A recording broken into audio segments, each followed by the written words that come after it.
Jewish. Just you the way. Think so? No, just the same way that stadiums in Middle America have echoed with the sounds of tens of thousands of excited, tough Gentiles shouting "Goldberg, Goldberg, Goldberg," the professional wrestler, because they don't care that they don't give a crap what his name is. They just like him because they think he's badass.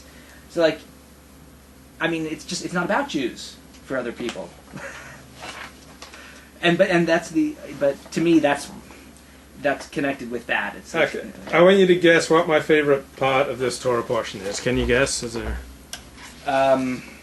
It's a little bit misanthropic, or at least you'll never guess. Okay, when Laban comes looking for the idols, and Rachel says, "Let not my Lord be angered that I cannot rise up before him, for the way of woman is upon me." Yes, excellent. Isn't that just like a woman to use a period as an excuse?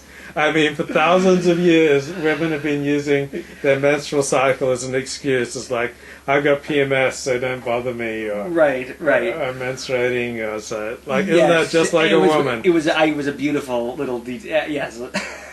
Well, people use what they got, and that's something women got. And so, yeah, it's like, well, I can't. But it was so, like, I wanted to know, like, what's the deep reading of that? She's got idols that she stole from him, and that she's hiding underneath her.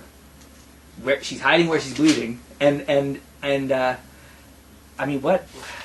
It just seems deep. It seems like there's layers there. Like well, I guess a traditional interpretation would be that she's showing her dismissive attitude towards idols.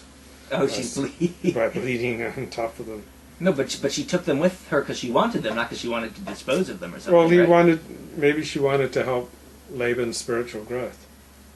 So she removed. It's like a wife removing all her husband's porn collection. Right. Back when it was something that was concrete, like magazines and videotapes. So she was like helping Laban's spiritual growth.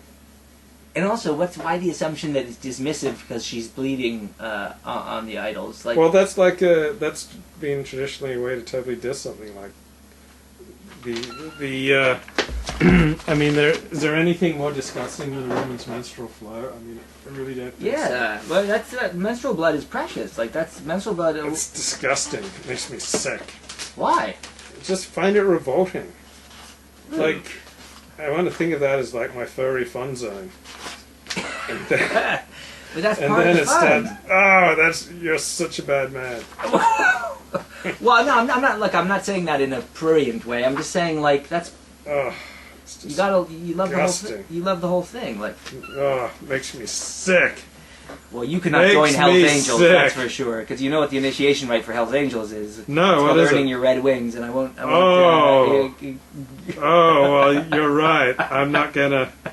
Not headed down there. I'm not gonna join the Hell's Angels then, because. Okay, I want to find this. It's chapter 31, verse 35. So I want to find commentary of the period of women. It is this condition that decisively deters Laban from searching the camel cushion. He cannot approach Rachel. I'm reading the JPS commentary by Nachum Sana. Excellent notes. And he cannot possibly imagine that she would sit on his guards in a state of menstrual impurity. The ancients, and me, widely regarded menstrual flow as a potently contaminating substance, and the menstruant was thought to be possessed by evil spirits, thus requiring her separation from other persons. It's kind of right, like when they're PMSing or whatever, you want to like keep them outside the camp. Yeah, but that's before they're actually flowing, like the PMS. Like, but they can be a little cranky during as well. But yeah, I mean, in some ways, the red tent comes a little too late because that's after the PMS. But in light of Israelite notions of purity and impurity, the description of Rachel's act constitutes the culminating absurdity in the religious situation. It implies an attitude of willful defilement and the contemptuous rejection of the idea that Laban's cult objects had any religious worth. That's Nachum Sarna's interpretation. Yeah. Well, then I know that he's a male. I don't think women think that their menstrual blood is impure. I know I think they know that men sometimes have a problem with it, but for a woman, like, that's tied up in her femininity, which she loves. Her identity is her menstruation. And they certainly seem to get a bit cranky when it stops. Right. They're cranky before it comes, like waiting for it, and they're cranky when they have it, then they're cranky when it stops coming. Like, either way, it's always a chance to get be one good week. an excuse to be cranky. Right. Well, yeah, I regardless, I do think, and not always. I mean, sometimes during menstruation, like they're not like cranky. Sometimes they're very excitable, and that's true. I know, but it's wrong. I have to respectfully disagree because yeah, who was visiting the red tent when they were out there in Shomer? Is that considered Shomer Nagia, or that's not when you're separated for menstrual? No, that's Nida. No, that's Nida. Yeah, it's when you're during the Nida period, 2 weeks of the month. The woman's not supposed to hand a utensil directly to a man. Right. But I bet, and that's when they supposedly were out in the red. I've seen that too. It's like, I can't, the wife saying to the husband, I can't hand you this because I'm Nida. So she puts it down and he picks it up? Yeah.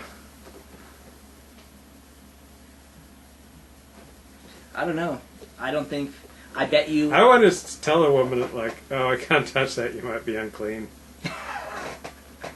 Yeah, well. I wish Helen and Monica were here right now. I could give them. I really should be saying all this to Helen and Monica, and they're not here, and so it kind of diminishes the fun. Well, there's nothing wrong with trying it out. You can try it out next week, but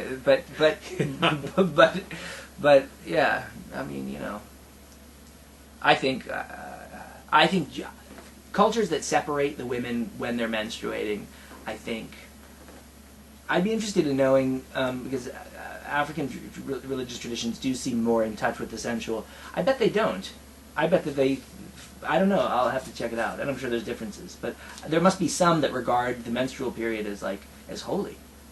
Yeah, I'm sure the Africans are screwed up in all sorts of ways. I'm sure that's one of them. Well, all right. To me, like when they start eating your foot and... like. Who did? Why did they? Well, I'm sure some of them are cannibals. So. Cannibals aren't even from. Cannibals are from the Caribbean, the Caribs. I bet they do it in Africa too. Idi Amin.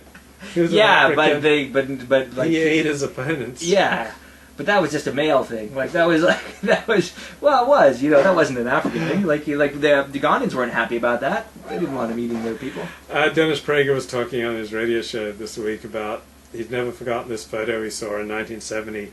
When the Palestinian terrorists killed the Jordanian prime minister, and then they all whipped out cups to get his blood as he was bleeding and to drink it.